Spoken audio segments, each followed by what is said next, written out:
विशेष extrovert है, इसलिए ज्यादा नजर आता है, और शुभम के दिल में क्या है वो किसी को नहीं बता पाता। आई एम अफ्रेड कि अगर कल उसे किसी लड़की से प्यार हो भी गया तो वो उसका इजहार कर भी पाएगा कि नहीं।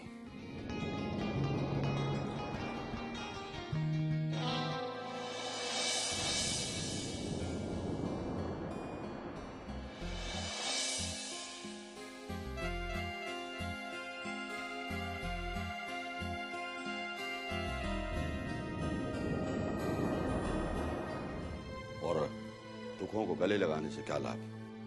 पंडित जी, कुछ दुख इतने अपने होते हैं कि उनसे दामन बचाना भी अपने आप को धोखा देने जैसा होता। चंद आंसुओं से बचने के लिए अपनी आंखों में बसी बाबा की यादों को मैं नहीं मिटा सकता। आज तक मैं ये समझ नहीं पाया कि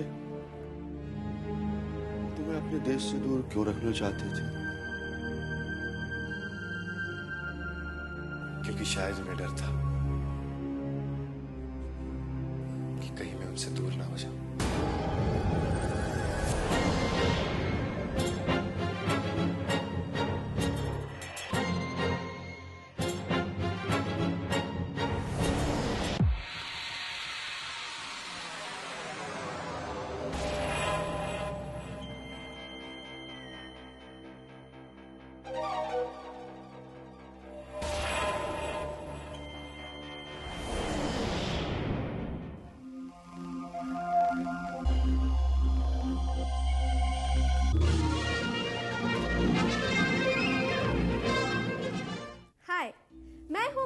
शर्मा और आप देख रहे हैं शो टाइम।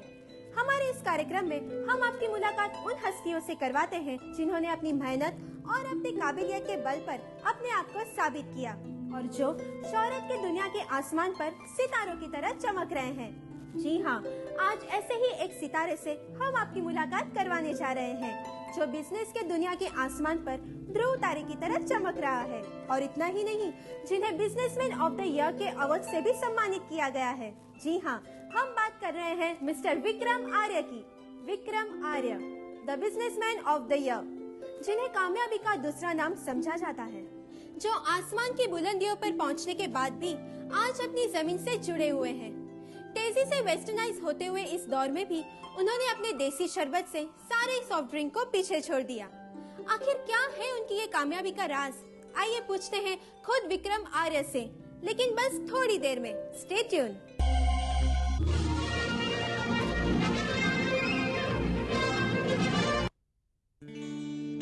रोजी, Okay, I'll call you later.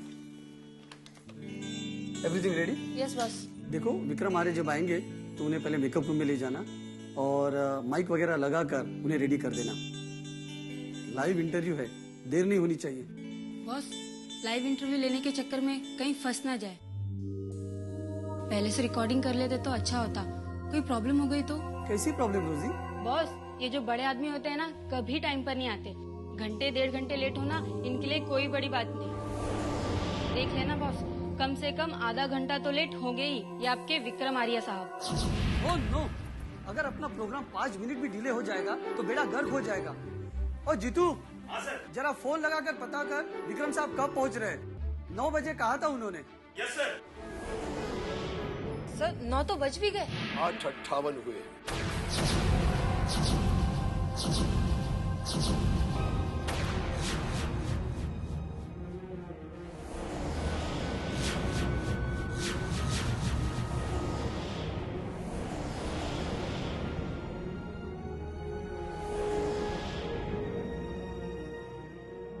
बजने में पूरे 2 मिनट बाकी है।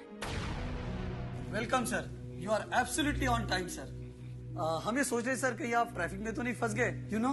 I know. और मैं ये भी जानता हूं कि जो लोग वक्त की कदर नहीं करते, वक्त उनकी भी कदर नहीं करता। Let's not waste the time. Yes sir, please this way sir. कम।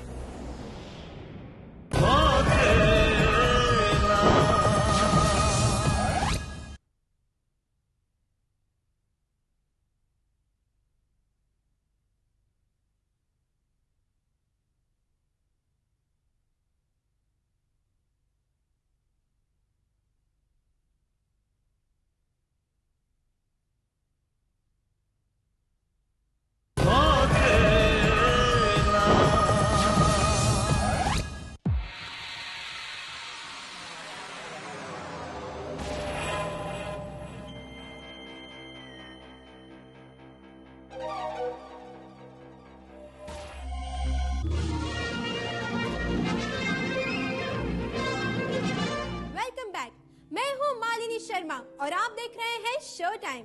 आज हमारे साथ हमारे मेहमान हैं mister Vikram Arya, the businessman of the year. नमस्कार। विक्रम साहब, आपको बिजनेसमैन ऑफ द ईयर के अवार्ड के लिए हार्दिक बधाई। थैंक्स। सर, कैसा लग रहा है आपको ये अवार्ड हासिल करके? खुश हूं कि मेरी मेहनत और कामयाबी को सम्मानित किया गया है, लेकिन मैं समझता हूं कि इसे सिर्फ 1 साल के दायरे में कैद कर देना नाइंसाफी होगी मेरी 20 साल की लगन, कोशिशों और मेहनत के साथ।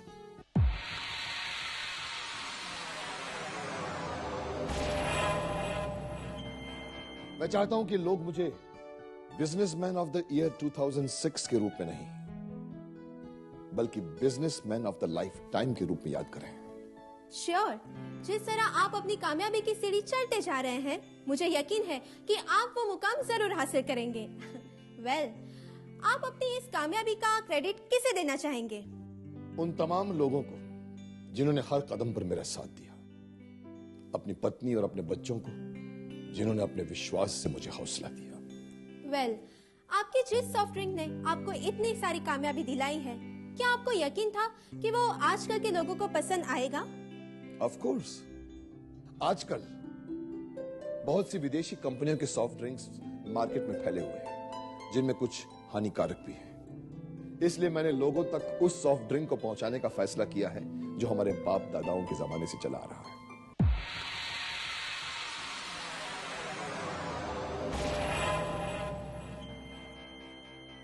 वो सॉफ्ट ड्रिंक जो लोगों को ठंडक भी पहुंचाता है और ताकत भी देता है, और उसका नाम वही है जो सदियों से चला आ रहा है, ठंडाई,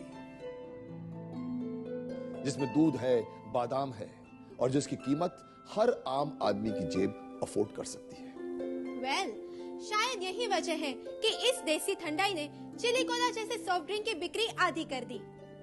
सर, आपकी इस कामयाबी ने आपको दोस्त तो बहुत सारे दिए होंगे, लेकिन क्या दुश्मन भी दिए? वेल, जब आप आगे बढ़ते हैं तो कुछ लोग पीछे छूट ही जाते हैं, लेकिन उन्हें दुश्मन तो नहीं कहा जा सकता। They are competitors and I like competition, healthy competition. It gives you motivation. Well, ये तो हुई कुछ बिजनेस की बात, अब कुछ पर्सनल बातें हो जाए। हमने सुना है कि आपके डाइनिंग टेबल पर मुशायरा, कवि सम्मेलन अक्सर चलते रहते हैं। Not like that, not like that. हाँ, हमने अपने घर में एक उसूल बनाया है कि डाइनिंग टेबल पर कोई भी बेतुकी बात नहीं करेगा। हर बात तुकबंदी में होगी, राइमिंग में होगी। इससे बातों में मजा भी आता है और माहौल भी खुशनुमा बना रहता है। एंड माय डियर व्यूअर्स, आपको ये जानकर हैरानी होगी कि आज के हमारे बिजनेसमैन ऑफ द ईयर सिर्फ एक बिजनेसमैन ही नहीं, एक शायर भी है। Oh no, not at all. मैं शायर नहीं हूँ भाई। हाँ, बस घर में थोड़ी बहुत तुकबंदी हो जाया करती है। डोंट लाई मिस्टर आर्य, हमारे पास आपके कॉलेज की ये सोवेनियर बुक है, जिसमें आपकी एक poetry, no, not a poetry, एक गजल छपी है। इसका मतलब है कि आप शायरी करते थे। उस वक्त मैं भी यही समझता था कि ये शायरी है, लेकिन वो सिर्फ तुकबंदी थी जो आज भी मैं करता हूँ। No way, you are escaping mister Arya, but we will not leave you like that. आपको एक शेर तो सुनाना ही पड़ेगा। No, I can't. No, please, हमारे व्यूवर्स के लिए एक शेर प्लीज। ओके, ये मेरा शेर नहीं है, लेकिन हमेशा मेरे लिए इंस्पिरेशन रहा है, वो मैं आपको सुनाता हूं। कौन कहता है कि आसमां में सुराख नहीं हो सकता? कौन कहता है कि आसमां में सुराख नहीं हो सकता? अरे एक पत्थर तो जरा तबीयत से उछालो यारो। और ये थे मिस्टर विक्रम आर्य, जिन्हें इस साल बिजनेसमैन ऑफ द ईयर के टाइटल से सम्मानित किया गया। अब हमें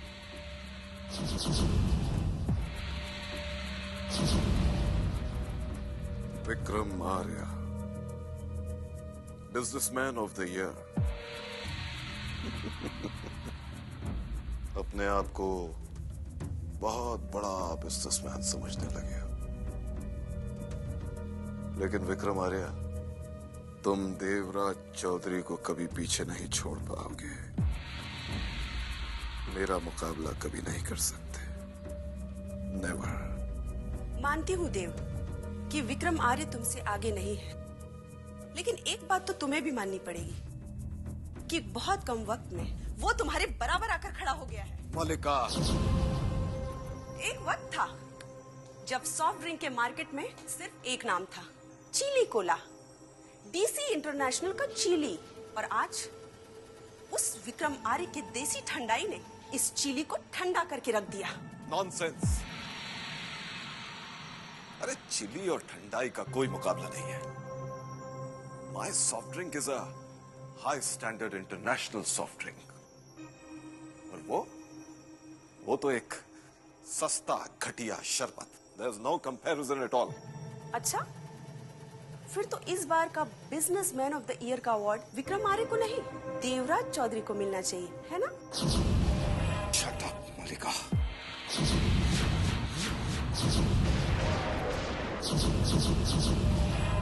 शट अप ऐसे।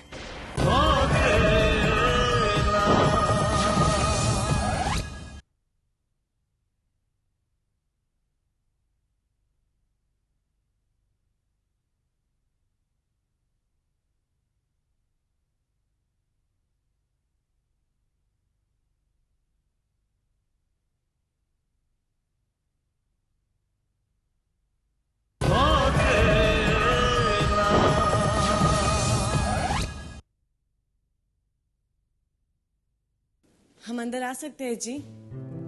गौरी बेटा, आओ आओ।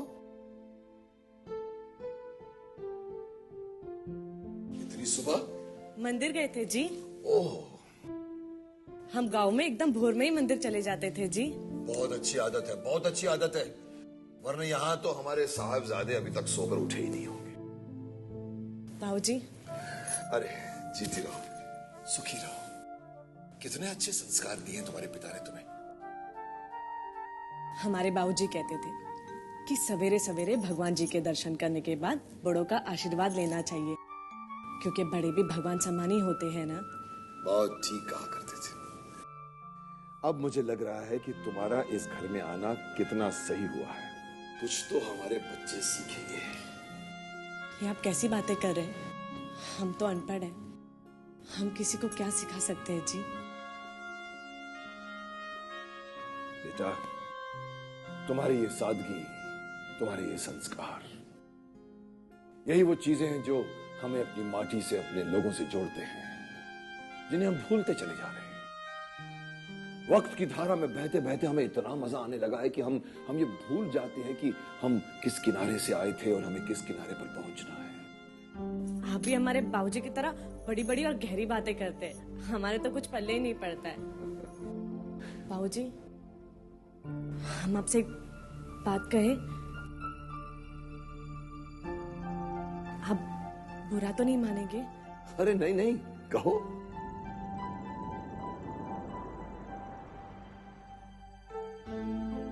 आप बिल्कुल हमारे बाबूजी जैसे लगते हैं।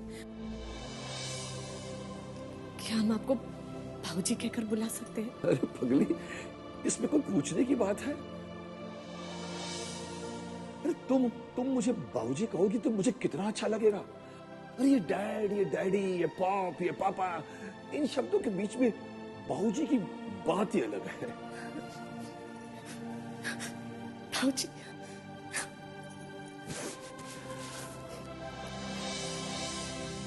अरे गौरी, ओ गौरी, सवेरे सवेरे कहाँ मर गई कसम से? गौरी। हाँ बुआ जी। कहाँ चली गई थी लल्ली तू? कितनी देर से आवाजें दे रहे हैं, कहाँ गई थी तू? आ बैठ मेरे पास बैठ। अब बता, कहाँ चली गई थी तू? हम मंदिर गए थे जी, पूजा करके लौटे तो हमने सोचा सबसे पहले प्रसाद हम बाबूजी को दे, इसलिए हम उन्हीं के पास चले गए थे जी। बाबूजी? हाय हाय लल्ली, तेरे बाबूजी को स्वर्ग सिधारे तो जमाने हो गए। जे नए बाबूजी कहाँ से आ गए तेरे कसम से? बुआ जी, वो है ना फूफा जी के जीजा जी, वही बड़े भले आदमी है वो। हम जब भी उन्हें देखते हैं ना तो हमें हमारे बाबूजी याद आ जाते हैं। पता है बुआ जी, उन्होंने हमें ढेर सारा प्यार और आशीर्वाद भी दिया। सब बॉस मेरी बिन्नो, सब बॉस। जे तूने बड़ा समझदारी का काम किया। बस इतना याद रखियो मेरी बिन्नो, जे जीजा जी को तूने खुश कर दिया ना, फिर तुझे इस घर से कोई नहीं निकाल सकता, समझी? कसम से। वो सब हमें नहीं पता, हम तो उनका आशीर्वाद देने गए थे, सो हमें मिल गया। आय हाय, मैं भी तो यही कह रही थी। अरे बड़े बूढ़ों की सेवा करती रहेगी तो उनका आशीर्वाद हमेशा सर पर रहेगा, वरना समझ ले कसम से। वो तो हमें पता है बुआ जी, इस घर ने हमें आसरा दिया है तो इस घर के लोगों की सेवा करना तो हमारा फर्ज बनता है। देख मेरी बिल्लो, इस घर में तू किसी और की सेवा करे या ना करे, इस घर में जो छोटा है ना, इतना याद रखियो, वही सबसे खोटा है। जीजा जी के बाद अगर इस घर में किसी की चले है तो उसी की चले है। जो उसे मुट्ठी में कर लिया ना तो जिंदगी भर सोचने की जरूरत ना पड़ेगी, कसम से।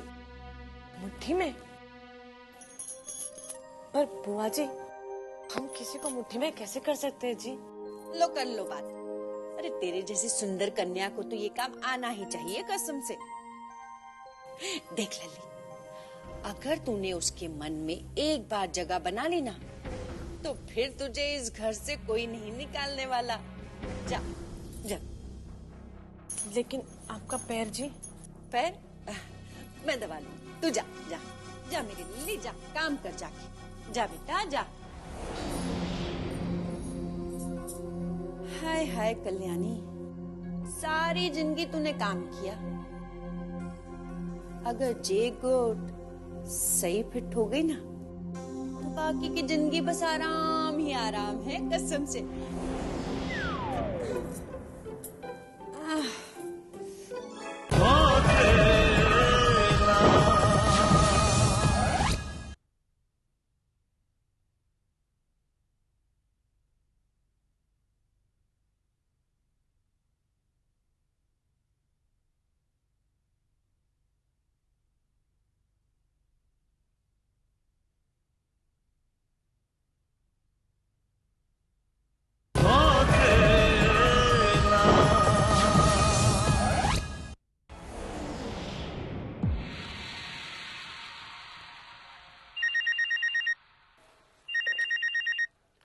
हेलो, या just a second.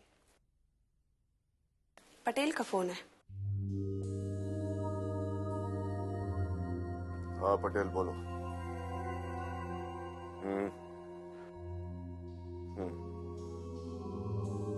Okay okay ठीक है।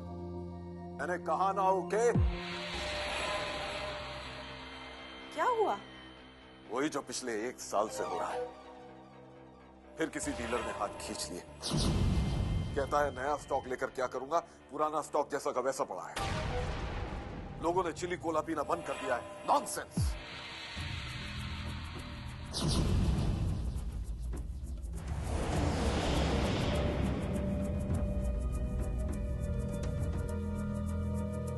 और ये सब इस विक्रम आर्या की वजह से हो रहा है,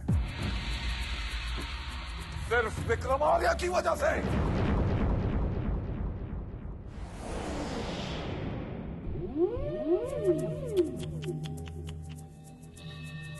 क्या बात है भाई, इस बेचारी मैगजीन पर इतना गुस्सा क्यों निकाल रहे हो?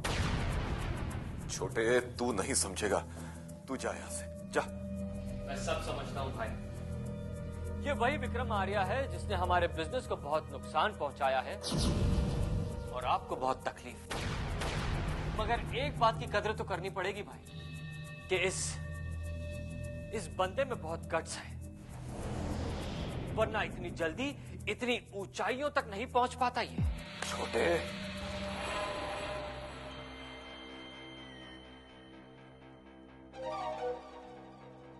मैं इसे ऊंचाई पर नहीं, पाताल में देखना चाहता हूं।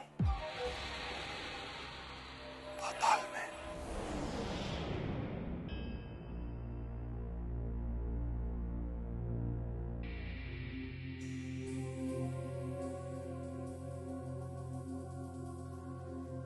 युगांक, मैंने सारा प्रबंध कर लिया है। कल सुबह हमारा जहाज हमें यहां से लेकर चलेगा। हरिद्वार में उतरने की अनुमति मैंने प्राप्त कर ली है। वैसे तुम चाहो तो 2-1 दिन वहां रह भी सकते, और नहीं तो संस्कार के पूरे होते ही हम अपने जहाज से वापस लौट जाएंगे। नहीं पंडित जी, 1-2 दिन के लिए नहीं। हम वहां पे ज्यादा वक्त बिताना चाहते हैं, और खास तौर पे बॉम्बे में। हो सके तो आप हमारा बॉम्बे में रहने का इंतजाम कर दीजिए। तुम्हारी जानकारी के लिए बता दें कि बॉम्बे को अब मुंबई कहा जाता है। मुंबई में तुम्हारे बाबा ने एक छोटा सा आउट हाउस जैसा ले रखा था। अपने व्यापारिक काम से जब वो यहां आते थे तो वहीं ठहरते थे। तुम तो जानते ही हो, होटल में ठहरना उन्हें पसंद ही नहीं था। जानता हूं। मैं तुम्हारे ठहरने की व्यवस्था वहीं करवा देता। मेरे नहीं पंडित जी, हमारे। आपके बिना मैं वहां अकेला क्या करूंगा? और वैसे भी आपके सिवा मेरा है ही कौन? ठीक है, पहले हम मुंबई जाएंगे, वहीं से हरिद्वार जाने का पूरा कार्यक्रम भी बना लेंगे। I think that will be better. वैसे क्या तुम बताना चाहोगे कि तुम वहां क्यों रहना चाहते हो? बस यूं समझ लीजिए पंडित जी कि अपने बाबा की यादों से बचने के लिए मैं अपने आप को उलझा देना चाहता हूं। वैसे भी वो मेरा देश है, लेकिन फिर भी एक पहेली है, एक सवाल है।